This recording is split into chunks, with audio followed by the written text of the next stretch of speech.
বন্ধুরা, এরকম অনেক মানুষ আছেন যারা প্রতিদিন ঈশ্বরের ভজনা করেন, প্রার্থনা করেন, কিন্তু তাদের দুঃখ কষ্ট যেন কিছুতেই দূর হয় না।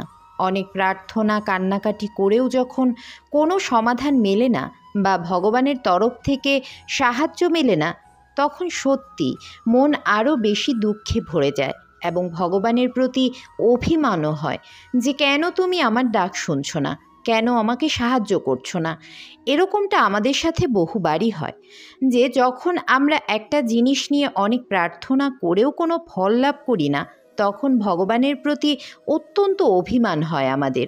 ভগবান শ্রীকৃষ্ণ এই সকল সমস্যা থেকে বেরোনোর একটা দারুণ উপায় অর্জুনকে গীতায় বলেছিলেন, এবং সেটা যদি আমরা জীবনে মেনে চলতে পারি তাহলে আমরা যে কোনো পরিস্থিতিতেই ভগবানের সাহায্য লাভ করতে পারবো। ভগবান শ্রীকৃষ্ণ একবার নারদ মুনিকে এটা বোঝান যে কি করলে ভগবান শ্রীকৃষ্ণ তার ভক্তের ডাকে সাথে সাথে সাড়া দেন এবং সাহায্য করেন।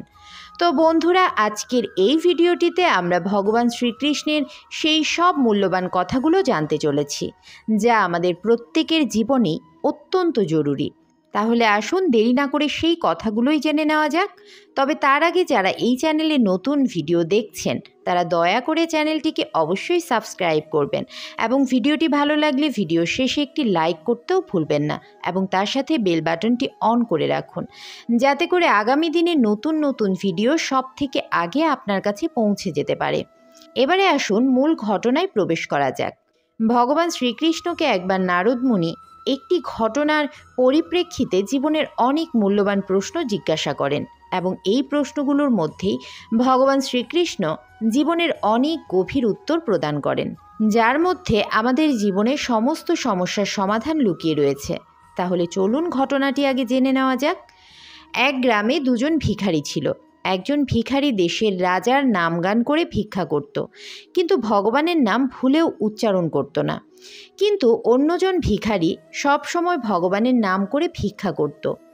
দেখা যেত প্রথম জনের ভাগ্যে ভালোই ভিক্ষা জুটত, কিন্তু যে ভগবানের নাম করে ভিক্ষা করত তার প্রতিদিন ভিক্ষা জুটত না। সত্যি অদ্ভুত ব্যাপার যে ভগবানের নাম করে তার এই অবস্থা, কিন্তু যে ভগবানের নাম তো করেই না, উপরন্তু নিন্দা করে, তার কোনো অসুবিধা নেই, ভালোই চলছে। হঠাৎ একদিন প্রথম ভিক্ষুক অর্থাৎ যে ভগবানের নামগান করতো না, তার ভাগ্যে একটি দামি মোহর জুটে গেল। আর ওই দিনই ভগবানের জয়গানকারী ভিক্ষুকের বাম হাতের বুড়ো আঙুলটি কেটে গেল। এটা দেখে আমাদের মনে একটা প্রশ্ন জাগতেই পারে যে ভগবানের এটা কীরকম বিচার? যে ভগবানের নাম করছে তার জীবনে এত সমস্যা কেন? কেন সে এত কষ্ট পাচ্ছে? তার জীবনের খামতিটা কোথায়?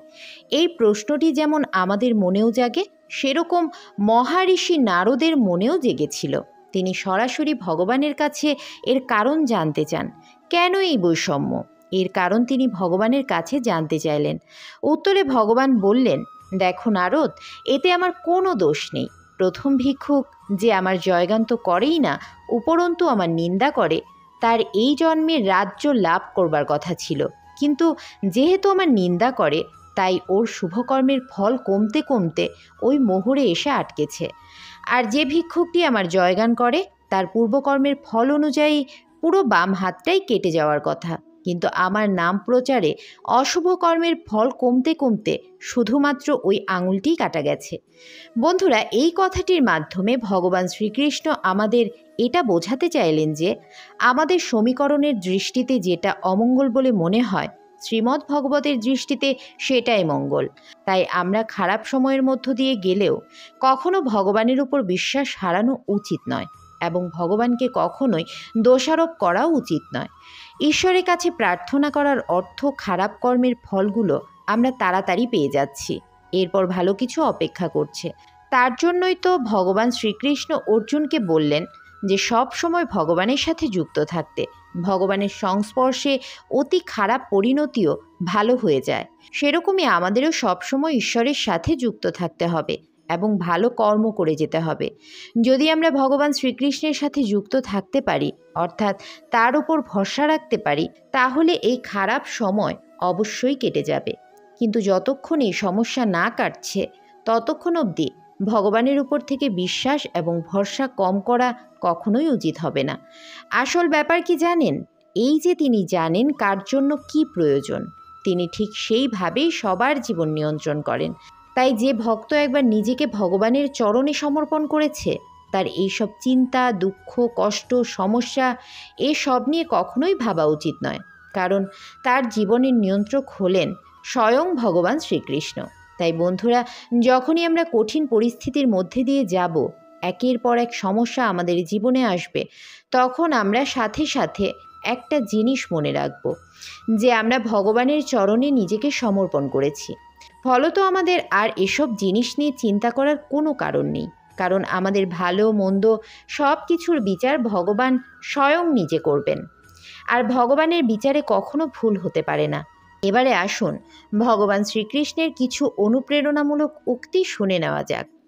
যেটা প্রকৃতই তোমার, যে বস্তুর উপর প্রকৃতই তোমার অধিকার, তা পুরো দুনিয়া যদি তোমার থেকে কেড়ে নেওয়ার চেষ্টাও করে, ভগবান তোমাকে সেটা দেবেনই।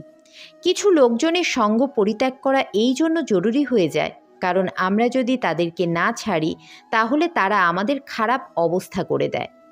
বস্তু হোক বা ব্যক্তি, যখন কাউকে হারিয়ে ফেলার সময় আসে, তখন তাকে পাওয়ার মূল্যটা বোঝা যায়। এই জীবন তোমার, এই জীবনের সিদ্ধান্ত নেওয়ার অধিকার তোমার। এই জীবন তুমি পেয়েছো বাঁচার জন্য, তাই লোকে কি ভাববে সেটা ভেবে তুমি এটাকে নষ্ট করো না। হ্যাঁ, অহংকার করা কখনোই বাঞ্ছনীয় নয়, কিন্তু অহংকার করাটাও আবশ্যক। যখন প্রশ্নটা অধিকার, সম্মান আর চরিত্র নিয়ে ওঠে, বাস্তবের দুনিয়ায় অনেক দূর পর্যন্ত হাঁটতে হয় এটা দেখার জন্য যে তোমার নিকটে কে আছে। কিছু মানুষ ওপর থেকে দেখায় যে তারা কতটা আপন, কিন্তু সঠিক সময় এলে ওই আসল চেহারাটা সকলের সামনে ঠিকই চলে আসে। আমাদের জীবন থেকে নেতিবাচক চিন্তাগুলোকে দূর করতে হবে, কারণ চিন্তা ভাবনা ধনাত্মক হলে তবেই সফলতা আসবে। তুমি কত বছর বাঁচলে সেটা গুরুত্বপূর্ণ নয়, গুরুত্বপূর্ণ হলো তুমি সুখে কত বছর বাঁচলে। নিজেকে সফল ও আত্মবিশ্বাসী করার আনন্দ তখনই পাওয়া যায় যখন সারা দুনিয়া তোমাকে ব্যর্থ করার চেষ্টা করতে থাকে। জীবনে কোনো কিছু থেকে ভয় পেলে সেই ভয়কে কখনো নিজের ওপর চেপে বসতে দিও না, বরং তার উপর নিরন্তর আঘাত করে ভয়কে জয় করে নাও। যেসব মানুষ হেরে যাওয়ার ভয়ে কখনো আগে এগোতে শেখেনি, তারা জীবনে কখনো জিততেও শেখেনি। কোনো কোনো মানুষের কাছে আমরা ততটা গুরুত্বপূর্ণ হই না যতটা আমরা ভেবে নিয়ে থাকি। অতীতে কি ঘটেছে সেই কথা চিন্তা করা উচিত নয়, ভবিষ্যতে কি হবে সে কথাও চিন্তা করা ঠিক নয়। যেটা আজ এই মুহূর্তে আছে সেটা নিয়েই আনন্দে থাকা উচিত। কোনো একটা কাজ ততক্ষণ তোমার কাছে কঠিন লাগে যতক্ষণ না সেটা করার জন্য তুমি প্রথম পদক্ষেপ নাও। শুধুমাত্র পর্যবেক্ষণ করলেই কি নদী পার হওয়া যায়? নদী পার হওয়ার জন্য নদীতে যেতেই হয়। সেরকমই কোনো সমস্যার সমাধান করতে হলেও সমস্যার ভিতরে যেতে হয়। শুধুমাত্র ভালো সময়ের জন্য অপেক্ষা করলেই চলে না।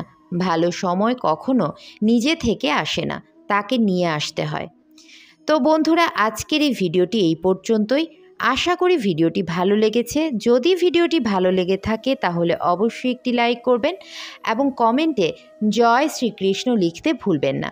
এবং এই ভিডিওটি আপনার বন্ধুবান্ধব ও আত্মীয় স্বজনদের মধ্যে ছড়িয়ে দিন, যাতে তারাও এই ভিডিওটি থেকে উপকৃত হতে পারে। তো পরবর্তী ভিডিওতে আবার দেখা হবে। সেই পর্যন্ত সবাই খুব ভালো থাকুন, সুস্থ থাকুন। জয় শ্রীকৃষ্ণ। রাধে রাধে।